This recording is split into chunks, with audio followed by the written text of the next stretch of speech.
everyone, I'm Steve. Mark's working late tonight, and this is Smokey, Steve, and Mark. Either welcome or welcome back, and happy Thursday. I don't know what to do with myself on days off. We just sat around and enjoyed a quiet evening at home last night. It was a little different, little strange, but ultimately enjoyable. So I hope everybody is well. I hope everybody is safe. Look after yourselves. I hope you enjoyed our video from a couple days ago. We spent a few days at the beach. I got some color. My head is still a little burnt. But we're dealing with it. We're dealing with it. So today is Thursday. We are going to do a story time today. Now, story time today has an inspiration, and I want to talk about what I want to be when I grow up, or what I've wanted to be when I grow up, and how that's changed over a long period of time. Now, don't look so surprised, but I was undecided as a college major for a little bit of time. I changed career goals a few different times. I'm not doing work at all right now that I went to college for. So things I've gone a few different directions a few different times. As such, I've never gotten too far into any career. But there's also things I wanted to do that had nothing to do necessarily with what career I was in. It was just skills I wanted to exercise at whatever job I was in. So we'll start back a little ways. Now, the inspiration is that Mark and I have a friend who, at the tender age of 40, published a book. So, it is a children's book. It is called Up Shakespeare. The author's name is Brian Eltz, and he lives in Pennsylvania. And the book is geared towards children. So, Shakespeare, children, how does that work out? I'll read you the back. William Shakespeare and his actors need to rehearse their most recent play. Young Helena wants to stay and watch, but her little brother Robin has his own antics to perform. To Shakespeare's dismay, Robin runs wild around the theater, disrupting all his efforts to rehearse. Anybody have children? Will Helena be able to rein her little brother in, or is Shakespeare going to have to call their mother? Poor Will may suffer the slings and arrows of outrageous misfortune, but the show must go on. So, it's written in rhyme. It's very cool. Again, geared towards children. This is an autograph copy. Now, you can get a copy on Books A Million, on Amazon, and there's one other one. I'm going to put in the description below the link so you can go to Amazon and check it out. I'm not 100% sure on the price, but you can get a digital hard copy or soft copy as well. So please do check it out. And again, this was kind of the inspiration, Up Shakespeare, for going into my discussion today about what to be when I grew up. Because a writer was one of the 300,000 things I wanted to be when I started out. So, we'll take you back to my childhood, where I didn't want to be much of anything other than thin. That's not a career goal, by the way. You can do things when you're thin you can't do when you're fat, necessarily. But that was not a career goal. So, as a child, we'll start with kindergarten graduation, because this kind of set the tone for my erratic choices later.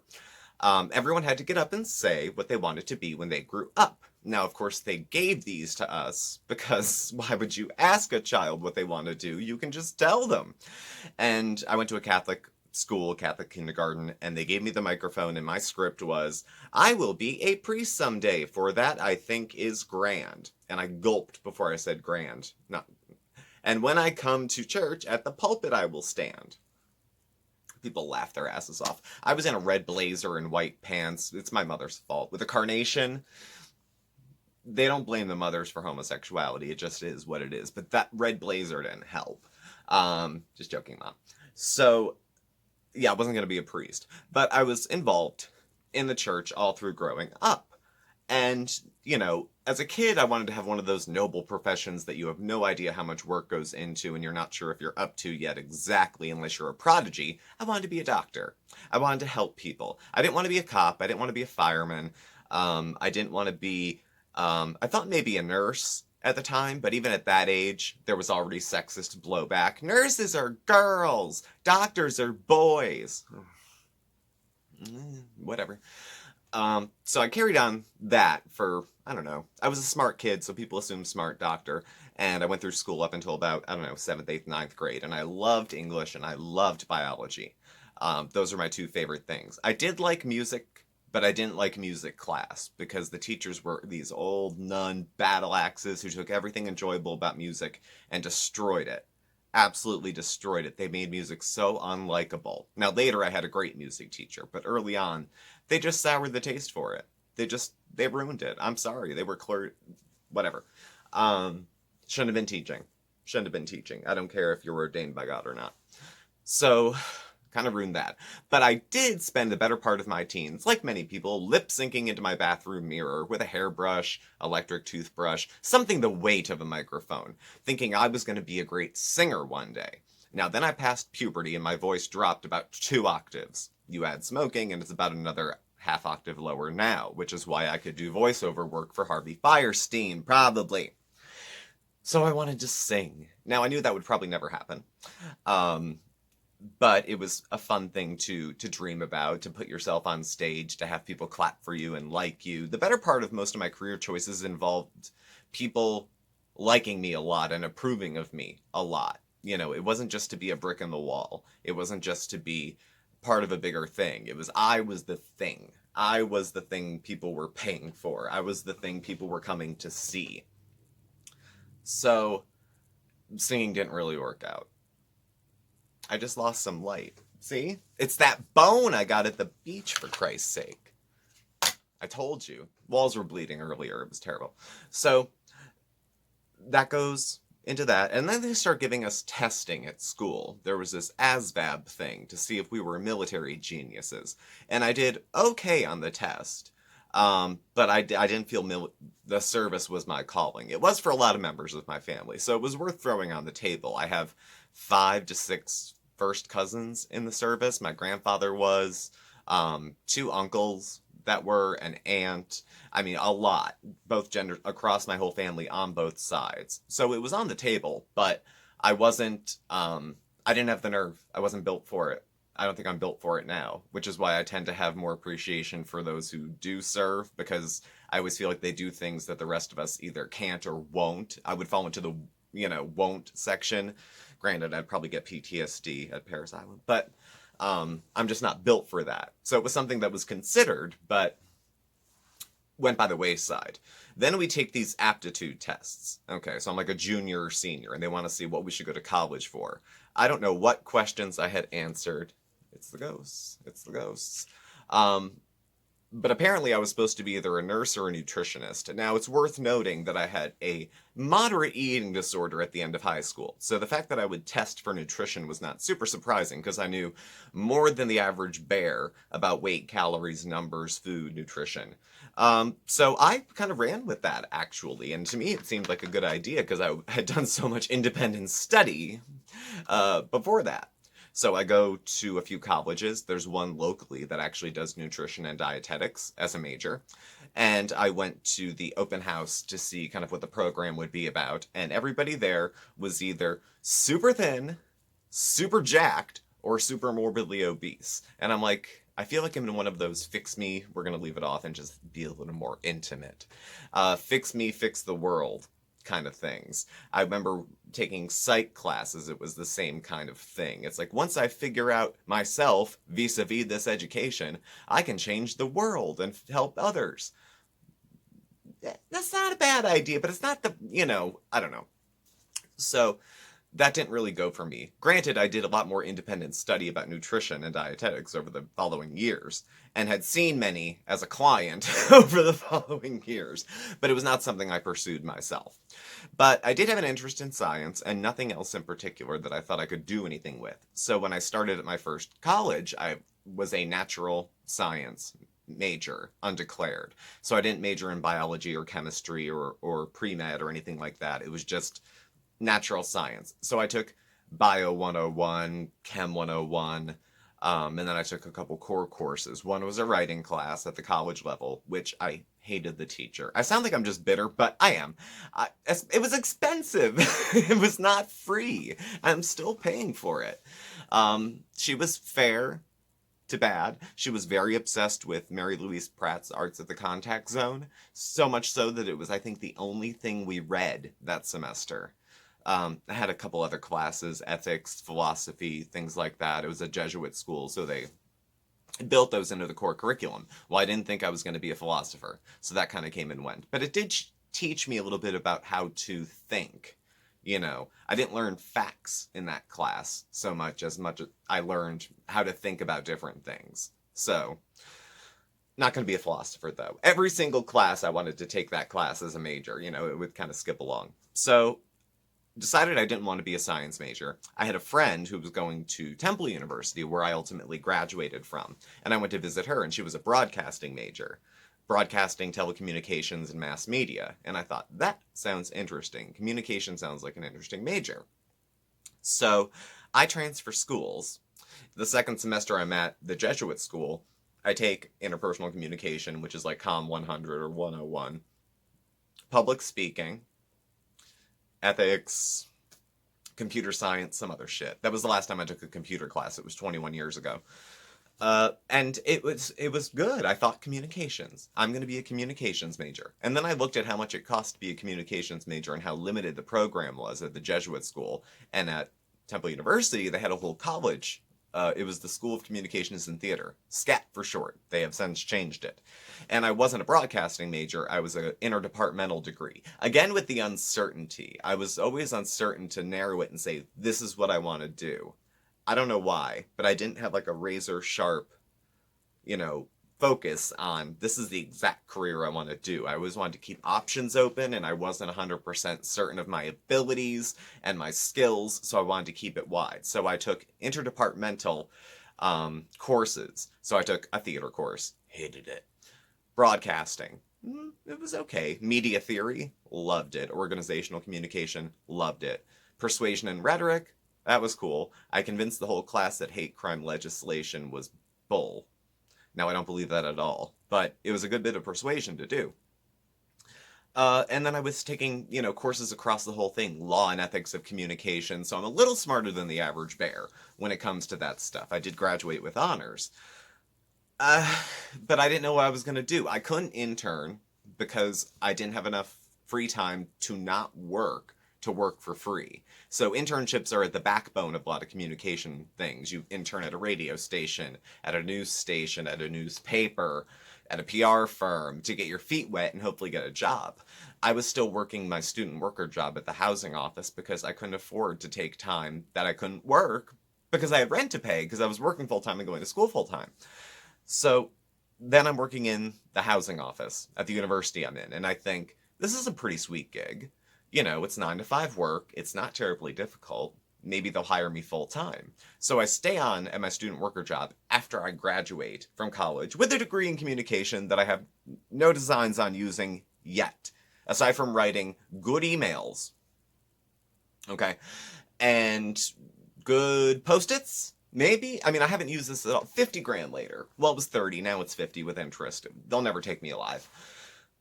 I haven't used the degree yet. So I'm doing real estate-esque stuff. I'm working at the off-campus, it's not off-campus, but I was doing housing. And I couldn't get into the work. I was kind of like not super interested. And then something clicked and I was like, I love it. I love it. I love real estate. I love meeting people. I love traveling all over the city. Mind you, this was pre-GPS.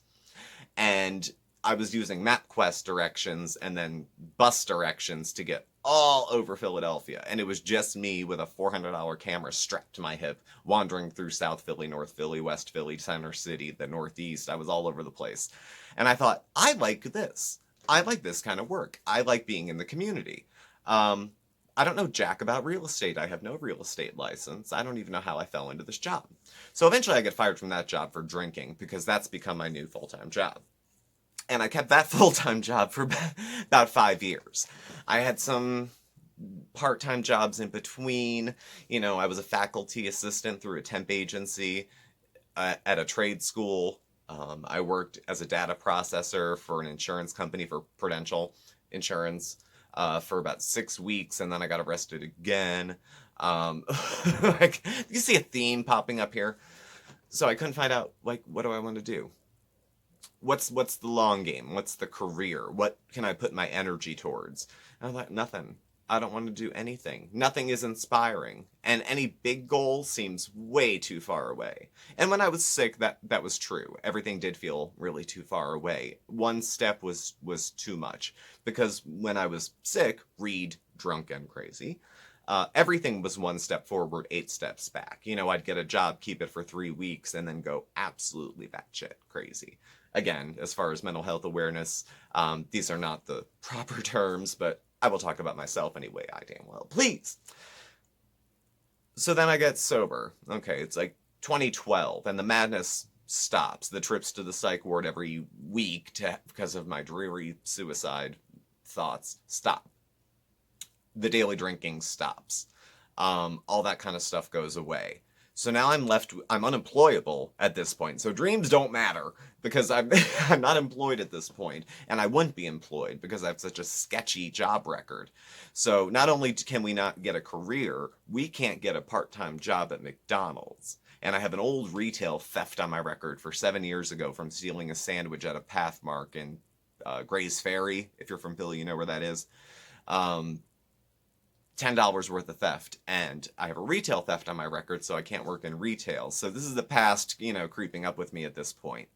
So I end up falling ass backwards into the job that I have now. And when I was starting to get well, I remember thinking when I was sick and in hospitals, I thought, where's somebody to stick up for people in the situation that I'm in? Where are people to do that? Because I knew I was being treated poorly. I remember, and this isn't meant to be an obnoxious thing, but it's gonna be. No, I wasn't smarter than anybody there, but I had access to education, maybe more than some others.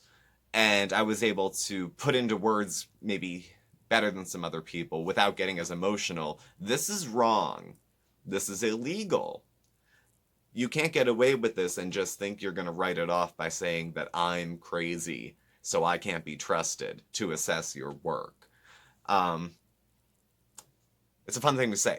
So, as I found myself in the job that I'm in, all of a sudden, boom, I'm made into an advocate for people getting mental health services. And that's the work I'm doing. It's only ever so often I get to be that smug and it calls for it. But generally, I'm working with doctors to get off of patients' asses and provide the best care possible for what they're paying for. Doctors are not volunteers. To make sure the patients get the kind of help that they need. So that's good. That's a good thing. This was the dream job. Now, is this the last job I'll ever have? I don't think so. Am I going to retire from there? I don't think so. What ended up happening falling into this job is it kind of changed the direction of one of the overarching dreams I've always had, and the kind people always tell you should have when you've led a awful life. They say difficult life, recovery story. Steven, you should write a book. You have such unique experiences. You ought to write a book. Oh, when people tell you ought to write a book, that usually means you're telling me too much shit. Why don't you shut up? Save it for your book. Which is polite. That's right up there with bless your heart. So they would say, write a book. And I had tried to start low-key writing a book when I was about 8. I spelled my own name backwards and thought I would use that as the name of the character in the book. I got about a third through the first page and ripped it up and threw it out. I just couldn't do it. In college, I took mostly writing intensive courses because I did really well. I could fill up a blue book like that. And I would have teachers periodically, no brag, because everyone has their disciplines and what they do well. I failed math twice and got a C the third time. I would write essays for classes, and occasionally the teacher would say, can I keep this as an example to use for other stuff? Because I wrote very well, and I was able to retain information and explain stuff over a period of decades sometimes. So college, thank God, came and went in a good amount of time. And when I started recovery, I was journaling every single day. Every day I would write at least a page of what I did the day before, how I slept, what are my goals, short-term, long-term, just to keep my eye on the prize of life. Life is harder than being sick, but living is much more worth it, I think. And so the writing I was doing then, I was like, maybe I can get back into writing. Maybe I'll do this. Maybe I'll do that. And I attempted to continue to journal and write over the period of the next 6 years. And what I found as time went on, as I continued to get a little more sober, I was disappointed, I'll say, to find out. I thought I would get some of my brain out of hock. They used to say in AA, which is not scientific exactly. I wasn't getting medical advice from 12 people in a church basement drinking bad coffee. I loved AA. I don't participate now, but it was a great experience to be part of it for a while. They would say, you don't get your brain out of hock for like 10 years. I think with the amount of psychiatric medication that I take to keep me off the ceiling and out of the hospital, combined with some heavy drinking over time, with just a little bit of maybe premature aging, my brain has been through quite a bit. I have a very difficult time writing now anything that's strung together. What I would like to write was creative nonfiction. And the goal, obviously, when I was in college was that I thought I'd be writing something, whether it was journalism or obituaries or something like that. I never thought I'd write a novel. I never thought I'd write fiction. I can barely keep up reading fiction because I can't remember what happened in the previous. Unless I read a book in one sitting, I can't remember day to day what happened in the section before. When I would try to write recently, and I mean like within the last 3 years, I have a very difficult time keeping up with, if I wrote this yesterday, what am I writing today, and does it match up with yesterday? Like that whole stream of, going through the story is lost. So what ended up happening, which is kind of a happy accident, is that the job I do a lot of speaking. Now, I took public speaking in school, I took persuasion and rhetoric, I've given discussions before. I've never given as many as I have at the job I have now, on topics that originally I knew nothing about. I give some presentations on some legal topics like mental health advanced directives and stuff like that. And I knew nothing about those at the beginning, and now I teach how they work. Mental health first aid, it's an 8-hour training that I give. I found that as a means of communication, I like talking to people, that I've found a little bit of a groove I have when I'm speaking with an audience, a live audience. I don't do too bad on YouTube, I don't think. But in front of a live crowd, you can kind of read the room a little bit better. You kind of know what's going on.